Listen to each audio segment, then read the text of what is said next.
அடித்தோம்னு சொல்லுவோம். வார்த்தைகள் அதெல்லாம் வேற. ஒரு இயக்கத்தை நடத்துவதற்கென்று சில அணுகுமுறைகள் தேவைப்படும். அப்படி இருக்கும்போது அந்த தேவையை அவர் செயல்படுகிறார்.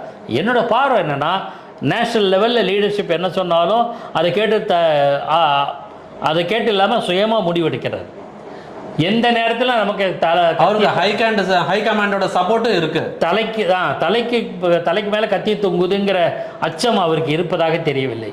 நமக்கு என்ன தோணுதோ அதை செய்யலாம் அப்படிங்கிற அணுகுமுறையில் அதை நம்ம ஏற்கிறோம் இல்லைங்கிறது வேற.